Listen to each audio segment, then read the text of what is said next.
I've been a Playboy fan for a long time. And long time ago, Cindy Crawford had done did a shoot for Playboy. It was black and white, and I thought it was gorgeous.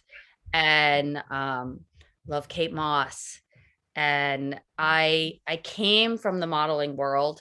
I was a bikini model that wanted to be a runway model, wanted to be an editorial model.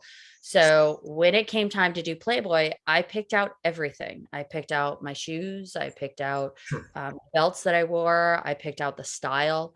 I wanted it to be black and white, but they didn't want black and white at the time. That wasn't what Hugh Hefner was into at that time for the magazine. So that was fine. But I loved it.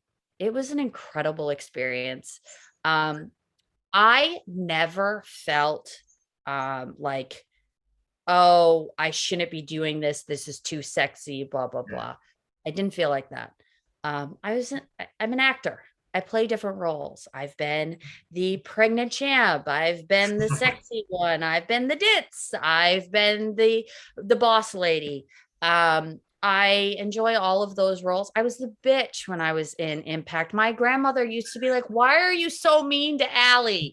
And I'm like, I'm just and she loves to just watch wrestling and believe it all. And I was like, okay, I don't know. I get a bad attitude in Florida. So like I never looked at it that way. Did I love everything I did when I was in WWE, like the sexy stuff? No, I hated when the ring was wet and we had to do like the wet and wild wrestling match. And I'm like, I'm going to slip and fall. Like, I hated that. You always were concerned that something was going to fall out, which whatever. Like, I did Playboy. So that stuff, that didn't bother me. Did I hope for more? Yes. Did I want more well-rounded characters? Of course I did. And I got a little bit of that when I was in WWE. The Playboy storyline where me and all the women came out was like, no, I'm doing Playboy and all of us women came together. That was one of the beginning moments where things started to change. And I'm proud of that. I'm proud that we were able to start something that has turned out the way that it has now. I mean, there are so many women wrestlers out there doing incredible things. Yeah, I think with the whole Playboy thing, people have got this just the wrong idea about Playboy, don't they? That it's just sordid Yeah. or filth, but it's actually quite a classy thing to do, isn't it? It's not done in a Yeah. really dirty, filthy way. It's just young boys saw Playboy and thought, "Hey, boobs." Yeah. I mean, That's and it. it, it's something that now I look back on with pride. I worked really hard to get in shape for the magazine. I worked really hard to be able to be in a position that they wanted me to be the cover. I mean, that year, my issue came out in April. Kim Kardashian's came out in December, and I sold more copies than she did.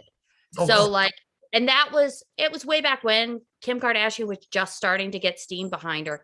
Yeah. And so I take pride in that part of my life. I mean, I did Playboy and then I went on to do Celebrity Apprentice.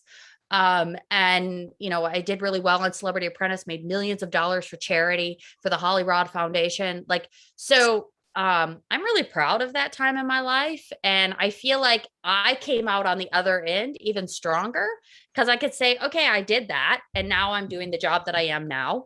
And it doesn't matter how sexy you are at certain times of the day, you could still have a job and still be a businesswoman. There are women making killings at different places doing sexy photos. Let me just tell you, there is a lot of planning that goes into things like OnlyFans and Patreon and Twitch and all these things. Yes, we get all dressed up and blah, blah, blah. Yeah, okay, that's very small portion of the business women that are behind these things.